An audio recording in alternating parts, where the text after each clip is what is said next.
আজকে আমরা বাসায় বানিয়ে ফেললাম আতা ফল পিঠা। আসসালামু আলাইকুম, সবাই কেমন আছেন? আজকে আমি আপনাদের সামনে আতা ফল পিঠার রেসিপি নিয়ে চলে এসেছি।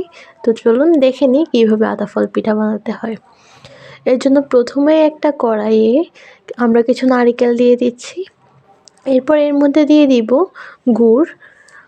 গুড়টাকে দিয়ে এরপর আমি সামান্য পরিমাণ লবণ দিয়ে সব কিছুকে আমরা ভালোভাবে নেড়ে ছেড়ে একটা পুর বানিয়ে নিব। এরপর এই পুরটাকে হালকা গরম থাকা অবস্থায় ডো বানিয়ে নিব। ঠান্ডা হলে কিন্তু আর গোল গোল করে এরকম ডো বানানো যাবে না। এটাকে আমি সবগুলোকে গোল গোল করে নিয়েছি ছোট ছোট করে। এখন আমি চুলায় দুধ গরম করে নিয়েছি। এবার এর মধ্যে সামান্য পরিমাণ লবণ এবং চালের গুঁড়া দিয়ে একটা ডো বানিয়ে নিব। ডোটাকে ভালোভাবে নেড়ে চেড়ে চুলা থেকে নামিয়ে হাতের সাহায্যে মেখে খুব ভালোভাবে এটাকে ছোট ছোট গোল গোল করে নিয়েছি।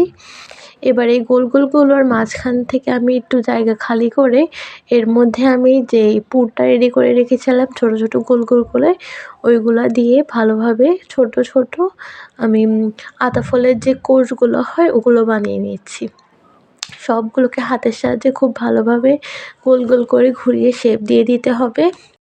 সবগুলো বানিয়ে নিয়েছি। এবার ৮-৯টা একসাথে হাতে নিয়ে ভালোভাবে গোল করে আমি আতা ফলের শেপ দিয়ে দিব। সবগুলোকে আতা ফলের শেপ দেওয়ার পর আমি হাতে একটু রং মাখিয়ে এটাকে আমি দিয়ে দিচ্ছি। এরপর এর মধ্যে আমি ডেকোরেট করার জন্য পাতা লাগিয়েছি। এরপর একটা চুলায় আমি এটাকে ভাপ দিয়ে নিব। সবগুলোকে ঢাকনা দিয়ে ২০ মিনিটের জন্য ভাপ দিয়ে দিব। ২০ মিনিট পর সবগুলো চুলা থেকে নামিয়ে নিচ্ছি। দেখতেই পাচ্ছেন কতটা সুন্দর হয়েছে। আশা করছি আমাদের আজকের রেসিপিটি আপনাদের কাছে ভালো লেগেছে। ভালো লাগলে আমাদের পাশেই থাকবেন। আল্লাহ হাফেজ।